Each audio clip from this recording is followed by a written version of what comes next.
We continue from page 43. After Nasambu has lamented the way Moses' thing is such a painful thing, so for sure Nasambu complaints were real. That's page 43. She lamented bitterly why Moses had to squeeze her very hard with a strong grip that denied her some means to breath. He lengthened his one single chance and overstayed in the duty.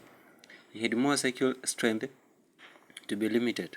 For sure, he was uncircumcised, omusinde, with his foreskin still holding on the thing. To behold germs in such a special place for a woman, it accumulated the other day's sperms. It was unclean, unhygienic for himself and his girlfriend. He ought to get some circumcised, an act that will make him clean, streamline his mind and hormones to think and consider his actions towards women. That is respect to women. Lillian also will feel, Lillian was the sister to Nasambu now, she will feel left behind. Not to be left behind in the riverbank after fetching water, but she felt being left to be attended to. She would always imagine the kind of feelings her sister had just been accorded. Yet as for her, she was a woman. She had the pure feelings of a mature woman, with the tight breasts pointed in front, ready to entice any man to notice and the desire in her heart. Maybe Brenda ought to have welcomed her altogether in the arms of one single man. You know, such were days when sisters got married to one single man. It was acceptable. Time will not give it sway. Nasambu had such a short, limited time to welcome her sister.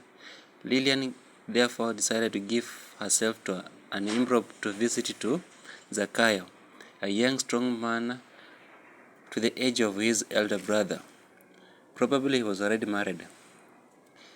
Nasambu ended up with 2 kids before her official marriage, because she also exhibited equal amount of respect to her elders and teachers, and to the husband, now the boyfriend. Now that she also gave the respect to the teachers, she will also feel joyful whenever Teacher Tyson touched her flapping breasts and asked her to tuck in her blouse before he will take her through an arithmetic she had failed and perhaps missed to find the correct answer. Tucking in her blouse, after he had actually observed what she dressed beneath her tattered dress. You won't mind to sew your inner pants. I'll give you some threads and a needle. An immoral teacher indeed. Teacher Tyson had actually observed Nasambu pants which were torn, or they were actually tattered. But she was not amused. She had actually gotten used to his fingers that had touched her nakedness. Mr. Tyson also demanded her to do the corrections and bring forth her books for marking in person. That's during the games times, when time and space gave them some good moments to discuss and make correction with very little interference. That was a good moment for revision, for the two. Would you mind to see me at the games time? Teacher Tyson sparked a reaction to a willing heart. Yes, sir. Thank you, sir. Nasambu gave her sound in response to the command. For sure. You see? This sum was just a simple one. To get the correct answer, apply the Bodmer's rule. Take someone in the bracket, for example you, divide her, multiply her, add yourself and subtract the haters. You get a perfect woman for yourself. Mr. Tyson always began her tutorials after remarking her book. But otherwise, how is your going? I hope you won't mind giving to me again. Why don't you come over in the evening around 9 after you are through with your cooking and maybe the kids are also asleep? Don't you want some more lessons? He continued his phrasal verbs, proverbial words that she understood to hidden meaning. Yes, sir. Thanks, sir. Nasambu responded in her usual common respect, absolute respect to the call. She always made use of the words that were rendered for the white masters and white guards, but to us, we could hear her echo of the same ones after she collecting her book from the mwalimu desk. We knew she had unraveled the difficulty in her hard question. She walked energetic, jovial, and some whistle to her lips. She was happy after having her revision moments, and all the other teachers too demanded her to perform well in their subjects. While female teachers were cheered up to practice more, male teachers just admired even just have a close with her, feel the warmth in her as they took her through revision moments. Thus she acquired more knowledge, ironically to the cheeky tutors who, especially the male teachers who had canon minds, just to have fun with her, but Nasambu followed her tutorials to the letter. She actually managed to top in the list of her class performance as the best among the good. She took position 1. I practically watered cold water in my basin, tossed in my 2 legs, sat overnight, read and revised by myself, spending sleepless nights just to catch up with her good highest marks. That's why teachers liked her very much and gave her full support, proposing her even for the top leadership of the school. As much as I was available within the school vicinity and well equipped with what it takes to be a leader in the school, perhaps to rule over my juniors, they demanded her to take up the role as the school head. With me, they dismissed me, yet I had all the good qualities I carried in my physique, a good, strong, youthful leader for our days, a strong man with enough muscles, as well as a son of a chief and a boy with some brains to con a cup into a trap.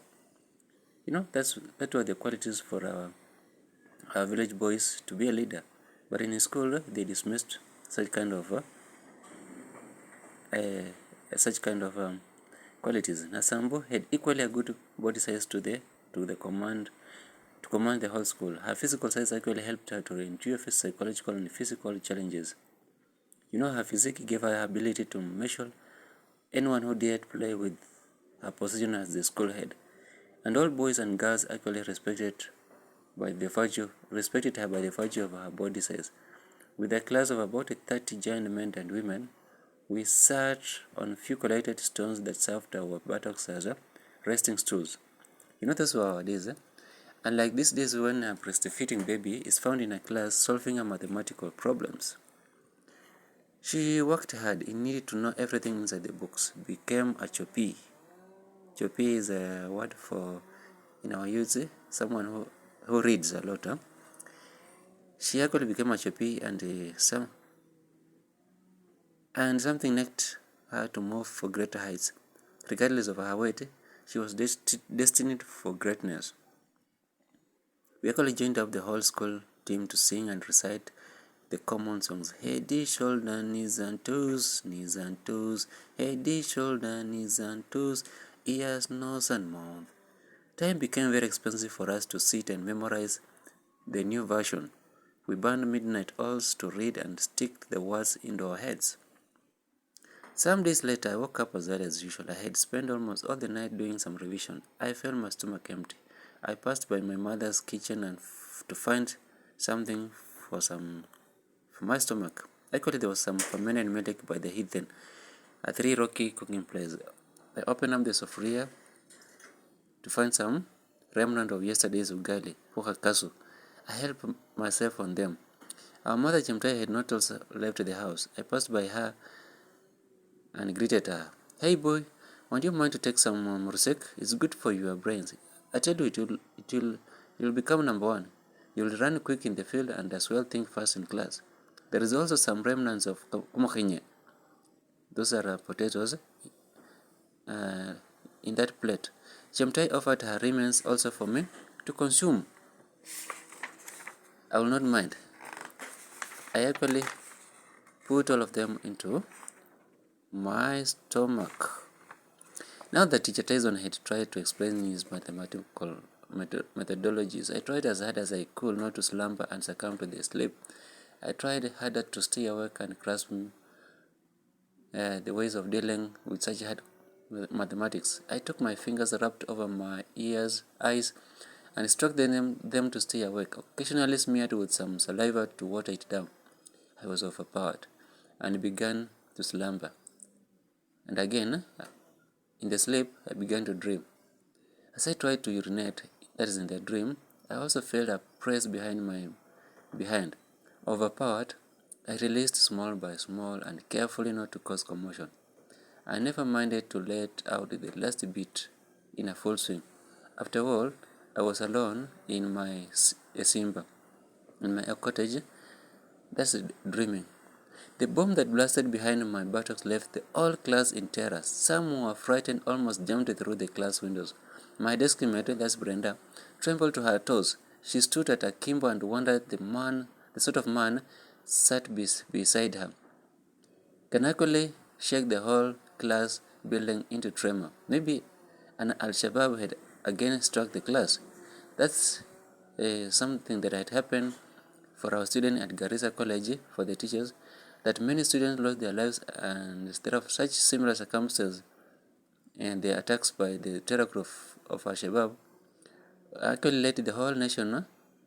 We still lived frightened, and the student, perhaps student, lived in a tremor with bad memories of horror and pain for the loss of students. Therefore, anything that blasts or rekindles fear for the all. After spurting, I broke all the class silence and shattered windows. Such window panes that were made of reeds shattered to break. That very single explosion actually destabilized the peace of entire class listeners, keenly observing their lessons. Learners who had actually concentrated for the blackboard lest they weren't taking the new ways of adding up the ditches in the blackboard. I woke up in dismay, confused, perplexed with the whole world thrown their eyes onto one single man who've just woken from a world of fantasy. Sometimes what happens in the dreamland are real. As you live into the second world, forgotten of yourself, but actually what you dream is all what's in your mind, they do concur with the real happens on the ground. As in what you dream actually are pure real things. That's what we used to do in the river plain, urinating as we played about.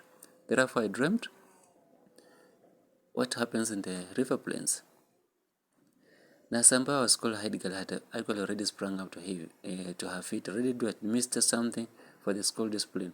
You cannot disturb the school learning and get away scot-free. I mean, walk around without punishment, especially such a class hour for a mathematical lesson. Teacher Tyson